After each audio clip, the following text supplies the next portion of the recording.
Howdy guys, and welcome to Doodles.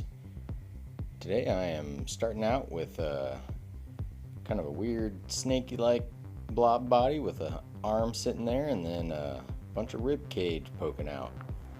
Wasn't really sure where I was going with that, but the snake part ends up going away. Here we've got a giant head kind of hanging off of this weird detached rib cage sticking out kind of body. What am I doing? There we go. Let's get it back in focus, folks. Get it back under the camera. And then just to move it away again. Anywho, drawing the face, head kind of set up. Originally, the orientation for this photo or picture was the feet going to be on the ground. Like he was running with his head kind of halfway off. But then as I was rotating and drawing, and I got rid of those tentacles and put like a stretched out snapping spinal cord, I decided I kind of like it with the feet up in the air. Like he's resting on his spinal cord, relaxing on his spinal cord. Yeah, there we go. That little nodule that I just drew inspired me to draw a huge brain. Now when I first did it, nice and elongated.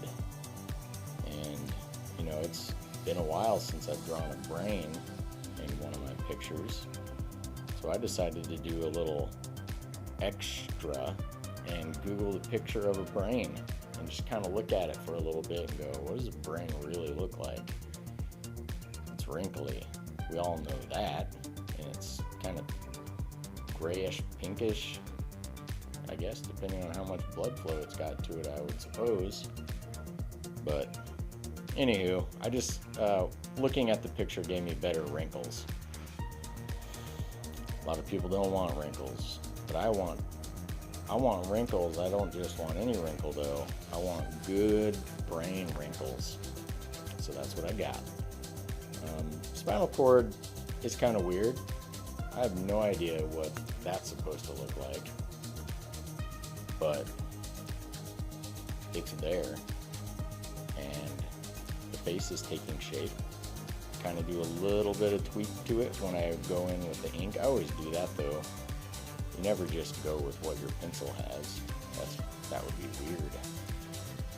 The ink is kind of my time to sculpt what the picture has in it. You know, kind of, you've got the base lines there, and you can just go in with the ink and make it the perfect line. Yeah, that's the theory anyway. I start to erase and then decide you guys don't want to watch that. So I erase most of it off camera, and now we start to color.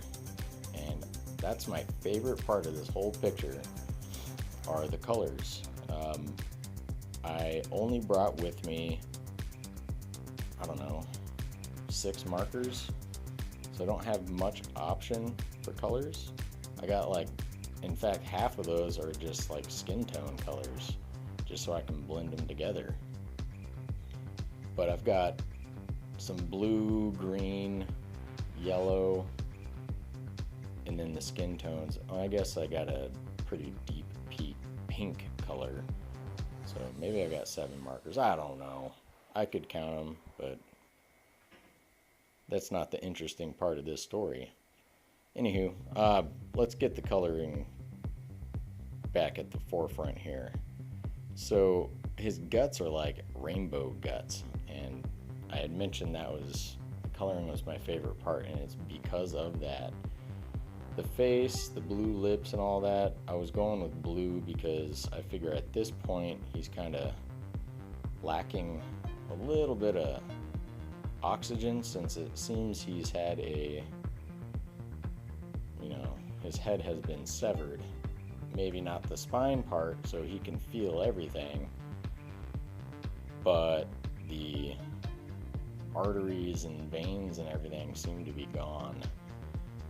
So yeah, lack of oxygen, but instead of just like bluish tinted lips from that, it kind of looks more like he's wearing makeup because I make the rest of the face skin tone.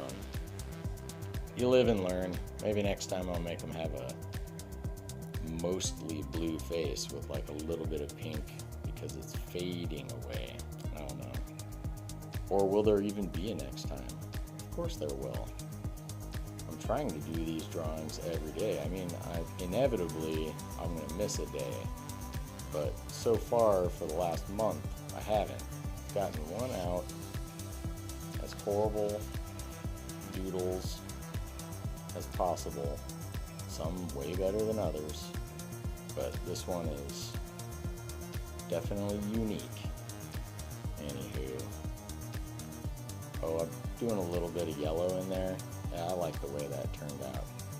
I didn't really stipple this guy like I had been the last few, except later in the mouth area because it was just too bright. So I kind of throw in some dots there and just kind of darken it up a bit. And there we have it, folks. A little close up. Take a look at all those beautiful colors. I wish I had a little better lighting in this room, but you work with what you got. Thanks for watching, guys.